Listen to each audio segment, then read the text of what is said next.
As You Like It, Act 2, Scene 7. Sibling rivalry is at the forefront of the comedy As You Like It.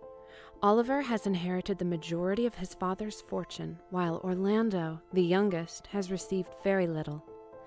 What makes things worse is that Orlando's education and advancement rest on the benevolence of Oliver, who grants his youngest sibling nothing. All the while, the Duchy is in turmoil after Duke Frederick has wrested control from his own brother, Duke Signor. Amidst this tale of life, love, usurpation, and the human experience, we see here the middle sibling, Jacques, the cynical philosopher, providing his thoughts on all such things.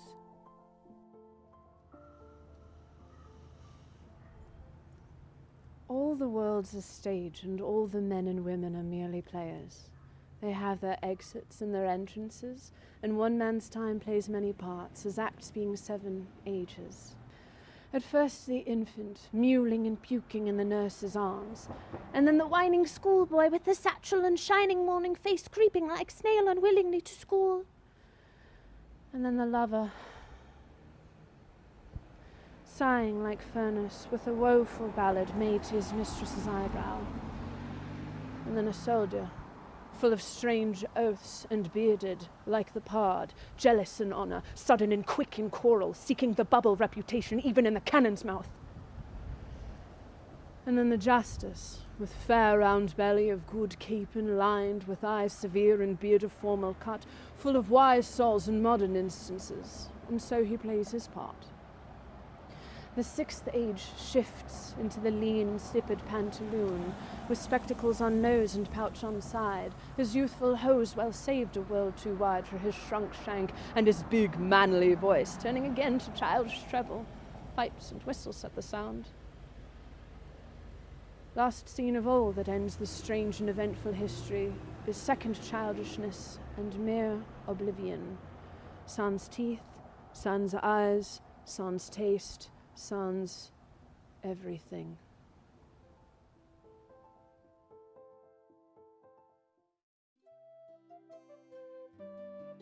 Romeo and Juliet, Act 2, Scene 2. After meeting when Romeo and his friends crashed the feast at the Capulets, our star-crossed lovers, Romeo and Juliet, fall in love at first sight. Unfortunately, with the feud between their families, they must keep these newfound feelings to themselves.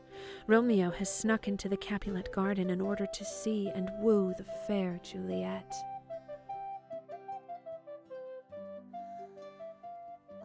Me. Oh, Romeo, Romeo. Wherefore art thou, Romeo? Deny thy father, and refuse thy name. Or if thou wilt not be but sworn my love, and I'll no longer be a Capulet. 'Tis but thy name that is my enemy. Thou art thyself, though not Montague. What's Montague? It is nor hand, nor foot, nor arm, nor face, nor any other part belonging to a man. Oh, be some other name. What's in a name? That which we call a rose, by any other name would smell as sweet. So Romeo would, were not he Romeo called, retain that dear perfection which he owes without that title.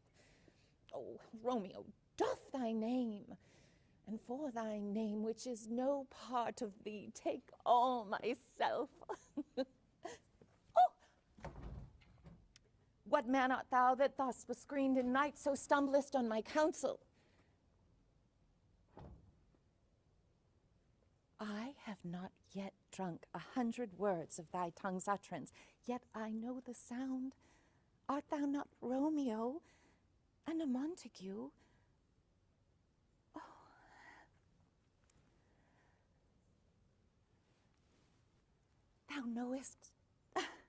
Thou knowest the mask of night is on my face, else would a maiden blush bepaint my cheek for that which thou hast heard me speak tonight. Fain would I dwell on form, fain deny what I have spoke, but farewell compliment. Dost thou love me? I know thou wilt say aye, and I will take thy word. Yet if thou swearest, thou mayest prove false.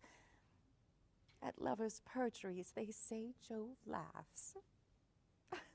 O gentle Romeo, if thou dost love, pronounce it faithfully. Or if thou thinkst I am too quickly won, why I'll frown and be perverse and say thee nay, so thou wilt woo. But else not for the world.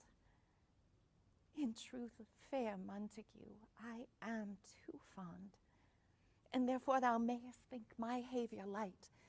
But trust me, gentlemen, I'll prove more true than those that have more cunning to be strange. I should have been more strange, I must confess, but that thou overheardst ere I was ware my true love's passion. Therefore, pardon me, and not impute this yielding to light love which the dark night hath so discovered.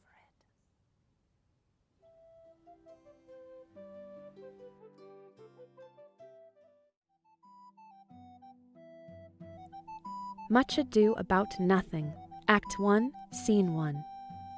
We head to Sicily, to the port city of Messina.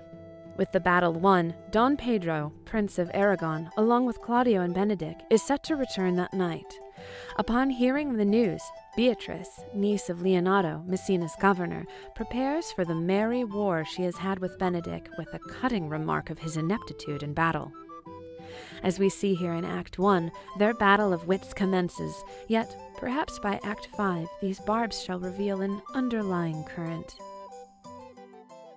If Signor Leonardo be her father, she would not have his head on her shoulders for all Messina, as like him she is.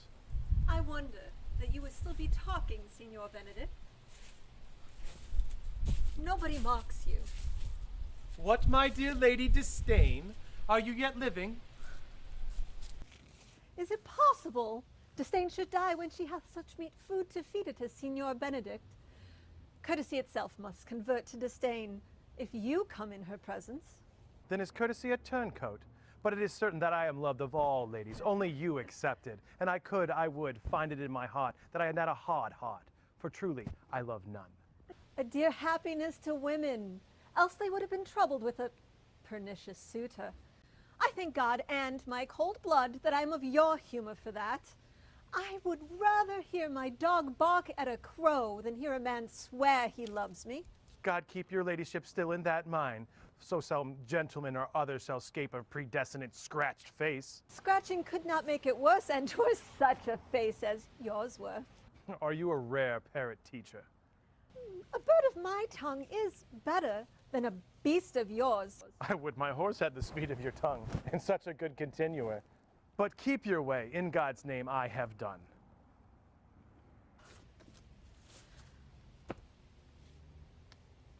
You always end with a jade's trick. I know you of old.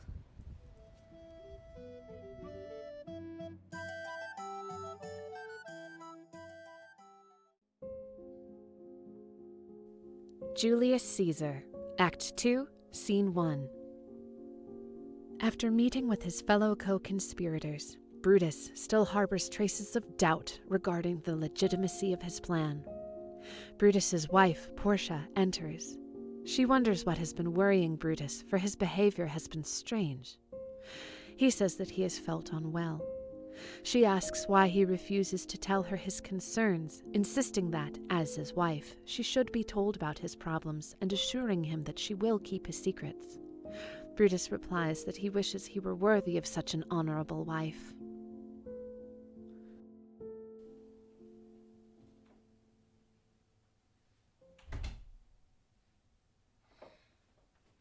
You've ungently, Brutus, stole from my bed. And yesternight at supper, You suddenly arose and walked about, musing and sighing with your arms across. When I asked you what the matter was, you stared upon me with ungentle looks. I urged you further. Then you scratched your head, too impatiently stamped with your foot. Yet I insisted, yet you answered not, but with an angry wafture of your hand, gave sign for me to leave you. So I did, fearing to strengthen that impatience which seemed too much enkindled, and withal hoping it was but an effect of humor, which sometimes hath his hour with every man. It will not let you eat, nor talk, nor sleep. And could it work so much upon your shape, as it hath much prevailed on your condition, I should not know you, Brutus. Dear my lord, make me acquainted with your cause of grief. Brutus is wise, and were he not in health, he would embrace the means to come by it. Is Brutus sick? And is it physical to walk unbraced and suck up the humors of the dank morning? What? Is Brutus sick? And will he steal out of his wholesome bed to dare the vile contagion of the night and tempt the roomy and unpurged air to add unto his sickness? No, my Brutus. You have some sick offense within your mind, which by the right and virtue of my place I ought to know of. And upon my knees, I charm you by my once commended beauty, by all your vows of love, and that great vow which did incorporate and make us one, that you unfold to me yourself, your half. Why, you are heavy. And what men tonight have had resort to you? For here have been some 6 or 7 who did hide their faces even from darkness. I should not need if you were gentle, Brutus. Within the bond of marriage, tell me, Brutus, is it accepted I should know no secrets that appertain to you? Am I yourself but in sort or limitation? To keep with you at meals, comfort your bed, talk to you sometimes, dwell I but in the suburbs of your good pleasure? If it be no more, Portia is Brutus' harlot, not his wife.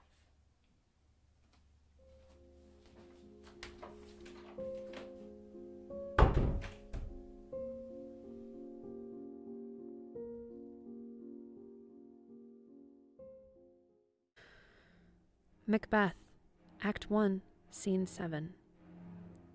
Our story so far in the Scottish play has seen Macbeth's victory on the battlefield rewarded by the king with the new title as Thane of Cawdor. Yet, Thane is not to be the pinnacle of Macbeth's rise in the kingdom, as 3 witches have informed him that he will indeed be king. He has sent this news ahead to his wife, along with a note that King Duncan will be visiting them at Inverness.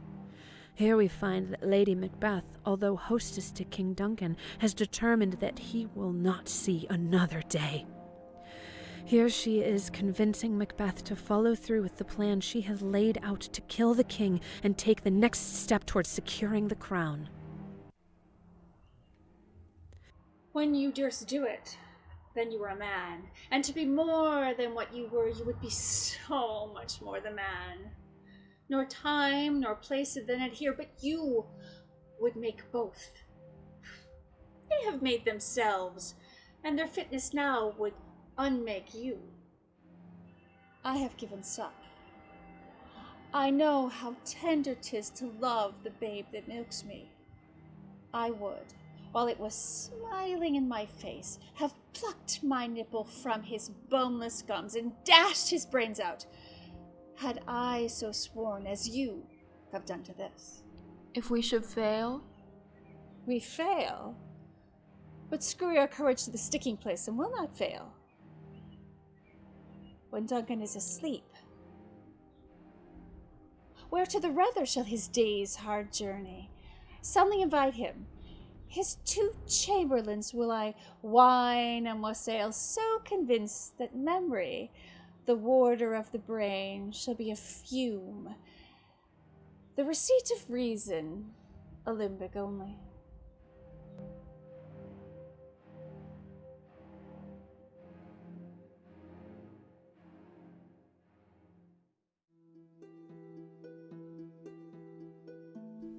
Henry V, Act 4, Scene 1. We continue our study of Shakespeare's historical plays as we check in on how Henry V has been doing. The king, having grown into his new role as monarch, has determined through bloodline that he is the rightful heir to the crown of France. We enter our scene seeing a king in solitude. He and his soldiers have shipped over to France and yet find themselves severely outnumbered.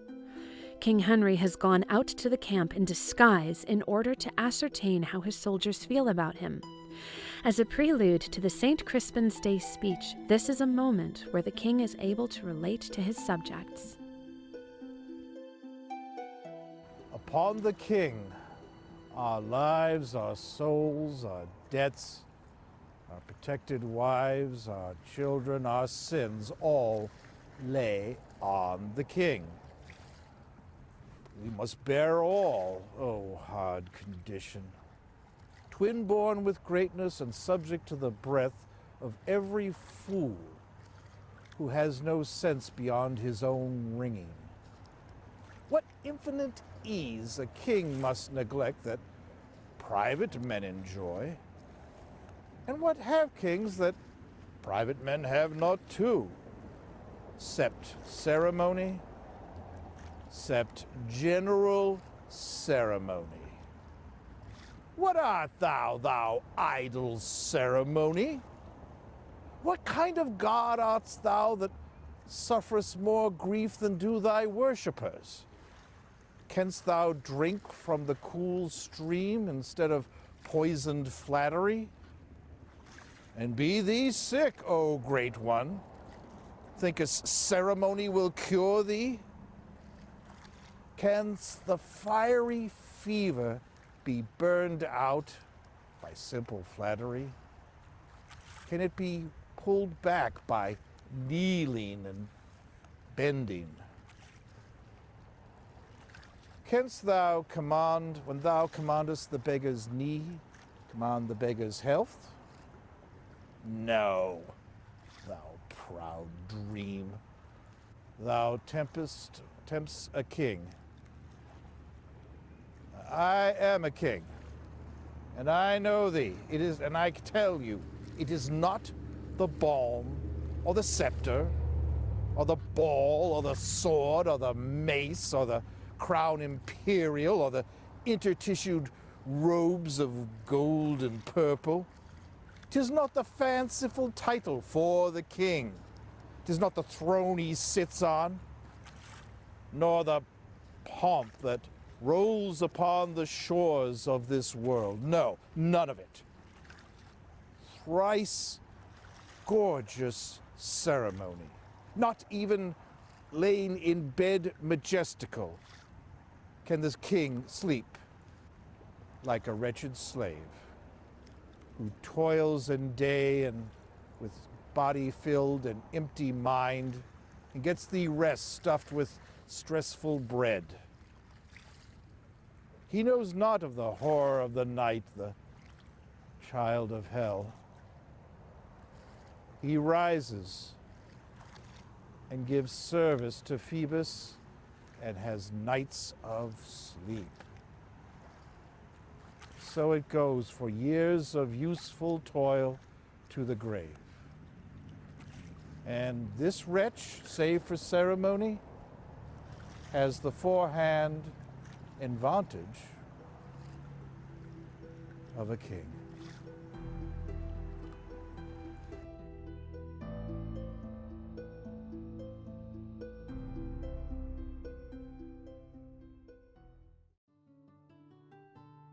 Taming of the Shrew, Act 2, Scene 1. Boy meets girl. Boy wants to marry girl.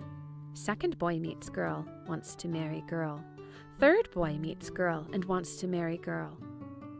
This should just come down to a decision by the maiden Bianca, except she cannot marry until her sister Caterina does, and by 16th century standards her opinionated nature and willfulness make her an undesirable option. The suitors, realizing that no one can marry Bianca until her sister is married off, begin to work together to find a suitable mate for Caterina. Hortensio's friend Petruchio comes to town and is recruited to tame Caterina so that Bianca is made available to her suitors.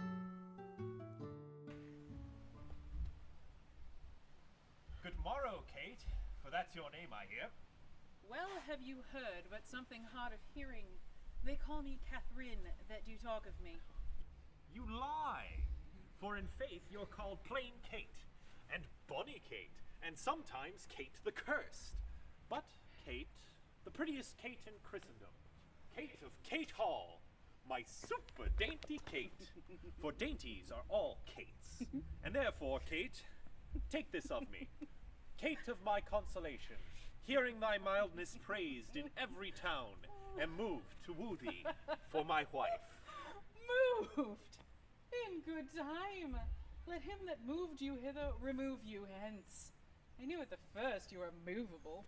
Why, what's a movable? A joint stool. Thou hast hit it. Come, sit on me. Asses are made to bear, and so are you. Women are made to bear, and so are you. No such jade as bear you, if me you mean. Alas, good Kate, I will not burden thee, for knowing thee to be but young and light. Too light for such a swain as you to catch, and yet as heavy as my weight should be. Should buzz. Well ta'en, and like a buzzard. Oh, slow-winged turtle, shall a buzzard take thee? Aye, as a turtle takes a buzzard. Come, you wasp, in faith, you are too angry. If I be waspish, best beware my sting. My remedy is, therefore, to pluck it out. Aye! If the fool could find it where it lies. Who knows not where a wasp doth wear his sting? In his tail. In his tongue. Whose tongue? Yours, if you talk of tails. So farewell. What? With my tongue in your tail? Nay, good Kate, come again. I am a gentleman. That I'll try. I swear I'll cuff you if you strike me again. So shall you lose your arms. If you strike me, you are no gentleman. And if no gentleman, why then, no arms. A herald, Kate. Oh, put me in thy books. What is your crest? Coxcomb. A combless cock, so that Kate will be my hen. No cock of mine. You crow too like a craven. Nay, Kate, come. You must not look so sour. It is my fashion when I see a crab. Why, here's no crab, and therefore look not sour. There is. There is. Then show it me. Had I a glass, I would. What? You mean my face? Well aimed of such a young one. Now, by St. George, I am too young for you. And yet, you are withered. 'Tis with cares. I care not. Nay, Kate, hear you. In sooth, you scape not so. I chafe you if I tarry. Let me go. Nay, not a whit. I find you passing gentle. 'Twas told to me you were rough and coy and sullen, but now I find the report a very liar. For thou art pleasant, gamesome, passing courteous, yet slow in speech and sweet as springtime flowers. Thou canst not frown, thou canst not look askance, nor bite the lip as angry wenches will, nor hast thou pleasure to be cross in talk. But thou with mildness entertainest thy wooers, with gentle conference soft and affable. Why doth the world report that Kate does limp?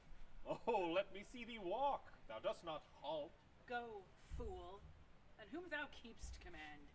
Did ever Diane become a grove as Kate this chamber with her princely gait? Where did you learn all this goodly speech? It is extempora from my mother wit. A witty mother! Witless else her son. Am I not wise? Oh, yes. Keep you warm. Mary, and so I mean, sweet Catherine, in thy bed. And putting all this chat aside, thus in plain terms, your father hath consented that you shall be my wife, your dowry agreed on, and will you, nill you, I will marry you.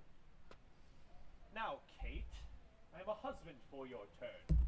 Thou must be married to no man but me, for I am he, am born to tame you, Kate, and bring you from a wild Kate to a Kate conformable as other household Kates. I must and will have Catherine for my wife.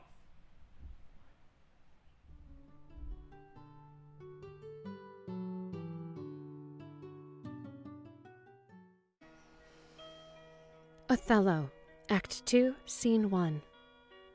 Envy rears its ugly head in Othello as Iago, a compatriot of our play's namesake, languishes in a jealous rage. He feels as though he was unfairly passed over for a promotion to become Othello's lieutenant, despite being a long-time advisor to Othello and having what he considers to be a stronger record than Cassio, who received the promotion. Additionally, rumors have come to light that Othello has slept with Iago's wife Emilia, further causing the waters of jealousy to boil. Iago is driven to abuse the trust Othello has in him in order to further his own agenda. That Cassio loves her, I do well believe it. That she loves him, 'tis apt and of great credit. The more, howbeit I endure him not, is of a constant, loving, noble nature, and I dare think he will prove Desdemona a most dear husband. Now I love her too. Oh, not out of absolute lust, though peradventure I stand accounted for as great a sin, but partly led to diet my revenge. For I do suspect the lusty Moor hath leapt into my seat, the thought whereof doth like a poisonous mineral gnaw on my innards. Nothing can and shall content my soul until I'm evened with him, wife for wife. Or failing so, yet that I put the Moor at least into a jealousy so strong that judgment cannot cure. Which thing to do? If this trash of Venice, whom I trash for his quick hunting, stand the putting on, I'll have Armico Cassio on the hip. Abuse him to the Moor in the rank garb, for I suspect Cassio with my nightcap too.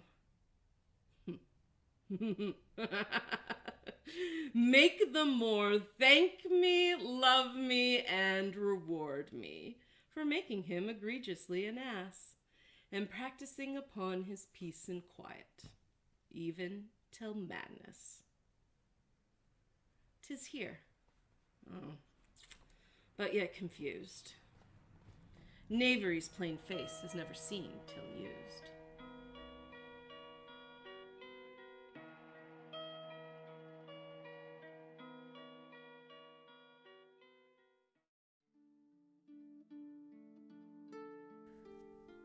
Merchant of Venice, Act 4, Scene 1. A pound of flesh. That is the agreement that Antonio, on behalf of his friend Bassanio, makes with Shylock for a loan large enough for Bassanio to woo the fair Portia of Belmont. Unfortunately, while Bassanio is able to secure Portia's hand, Antonio's ships are lost at sea and he is unable to repay the money to Shylock. Upon hearing that Antonio has lapsed on his payment, Portia, with the aid of her cousin, the lawyer Bellario, sets in motion a way to spare Antonio from Shylock's blade. The quality of mercy is not strained. It droppeth as the gentle rain from heaven upon the place beneath. It is twice blessed.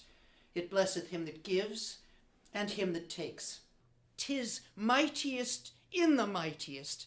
It becomes the throned monarch better than his crown. His scepter shows the force of temporal power. the attribute to awe and majesty, wherein doth sit the dread and fear of kings. But mercy is above this sceptred sway. It is enthroned in the hearts of kings. It is an attribute to God himself, and earthly power doth then show likest God's, when mercy seasons justice. Therefore, Jew, though justice be thy plea, consider this, that in the course of justice none of us should see salvation. We do pray for mercy, and that same prayer doth teach us all to render the deeds of mercy. I have spoke thus much to mitigate the justice of thy plea, which if thou follow, this strict court of Venice must needs give sentence against the merchant there.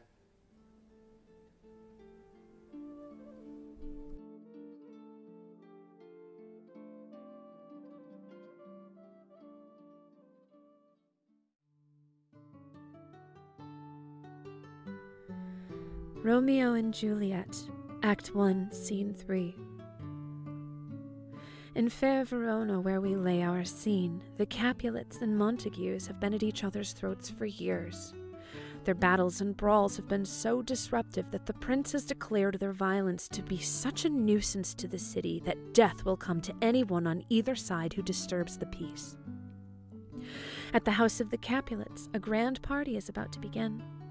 Lady Capulet has come to her daughter's room to discuss her thoughts about marriage, as Count Paris has shown an interest in asking for Juliet's hand. What say you? Can you love the gentleman? This night you shall behold him at our feast. Read ere the volume of young Paris's face, and find delight writ there with beauty's pen.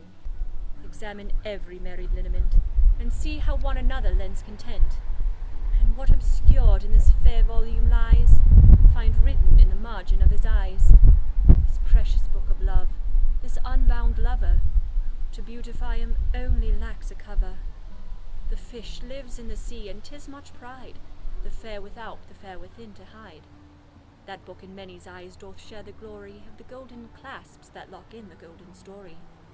So shall you share what he doth possess, by having him making yourself no less.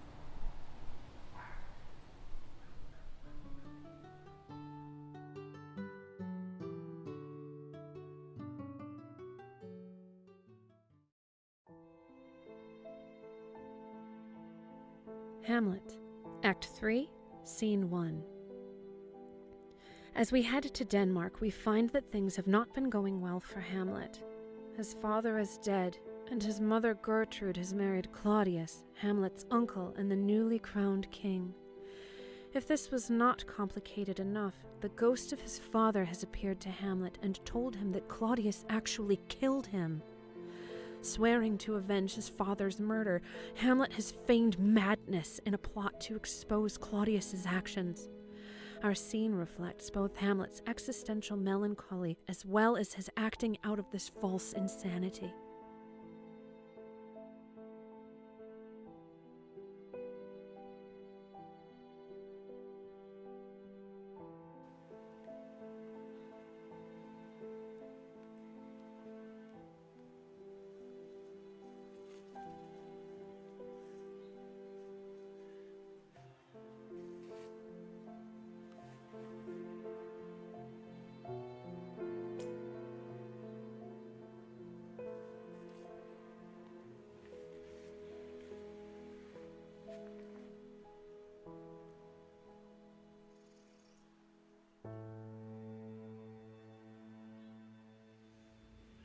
To be or not to be? That is the question. Whether it is nobler in the mind to suffer the slings and arrows of outrageous fortune, or to take arms against a sea of troubles and by opposing end them. Die no more. And by asleep to say we end the heartache and the 1,000 natural shocks that flesh is heir to. 'Tis a consummation, devoutly to be wished. To die, to sleep perchance to dream. Aye, there's the rub. For in that sleep of death, what dreams may come when we have shuffled off this mortal coil, it must give us pause. There's the respect that makes calamity of so long life.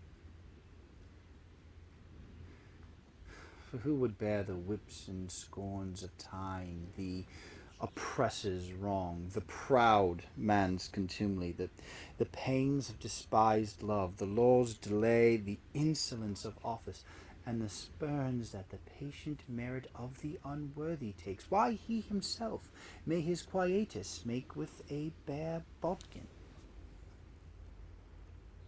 For who would fardels bear to grunt and sweat under a weary life? But that the dread of something after death, the undiscovered country from whose bourne no traveller returns, puzzles the will,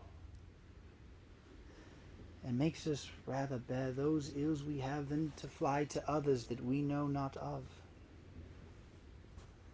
Thus,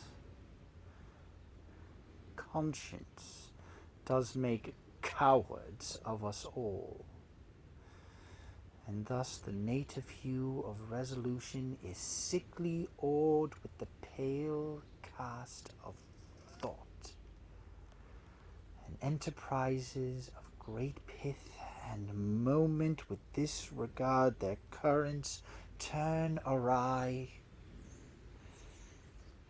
and we lose the name of action. Soft you now.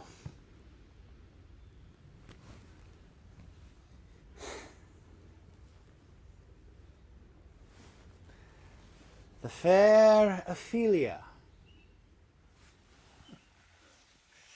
Nymph in thy orisons, be all my sins remembered.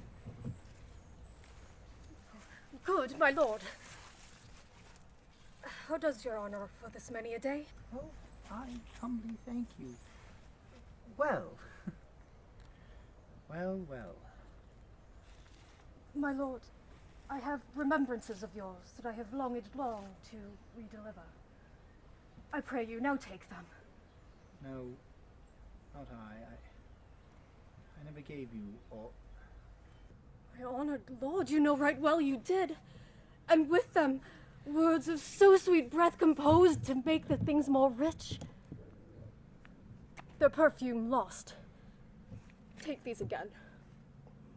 For rich gifts wax poor when givers prove unkind. There, my lord.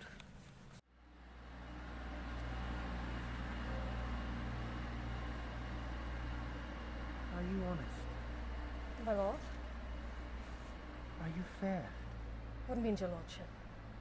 Well, that if you be both honest and fair, your honesty should admit no discourse to your beauty. Could beauty, my lord, have better commerce than with honesty? Aye, truly. For the power of beauty will soon transform honesty from what it is to a bard, than the force of honesty can translate beauty into his likeness. This was sometimes a paradox.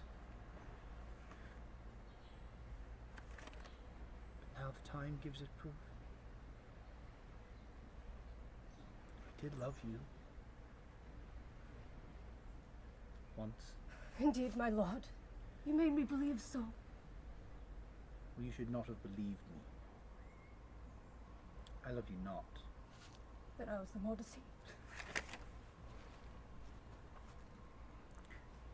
Get thee to a nunnery, I mean, why would thou be a breeder of sinners? I, myself, am indifferent honest, yet I could accuse me of such things. It would have been better if my mother had not borne me. I am very proud, revengeful, ambitious, with more offences at my beck than I have thought to put them in, imagination to give them shape, or time to act them in. I mean, what should such fellows as I do, crawling between earth and heaven? We are errant knaves all, believe none of us. To a nunnery, go!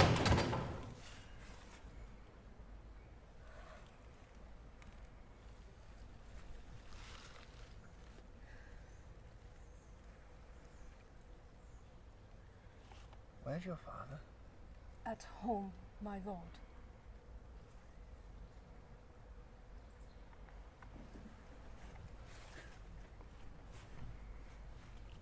Then let the doors be shut upon him, that he shall play the fool nowhere but in his own house.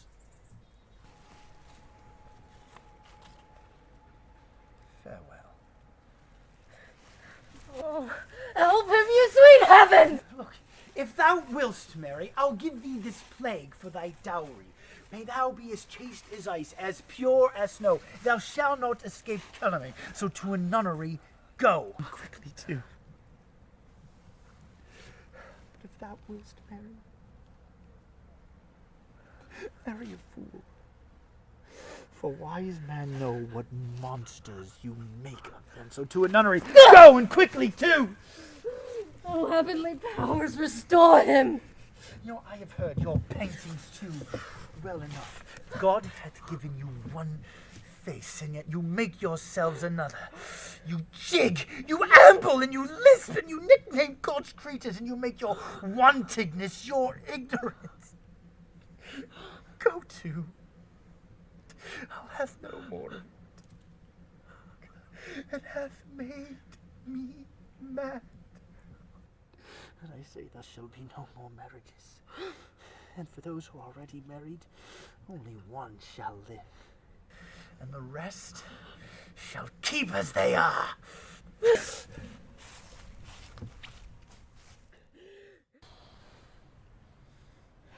To a nunnery. Go.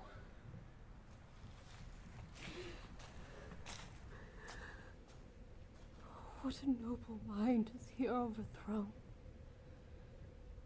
Courtiers, soldiers, scholars, eyes, tongue, sword.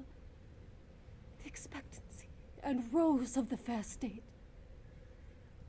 The glass of fashion and the mold of form, the observed of all observed. Quite. And I, of ladies most deject and wretched, that suck the honey of his sweet words. Now see that noble and most sovereign reason, that unmatched form and feature of blown youth blasted with ecstasy. Woe is me, to have seen what I have seen.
Thank you.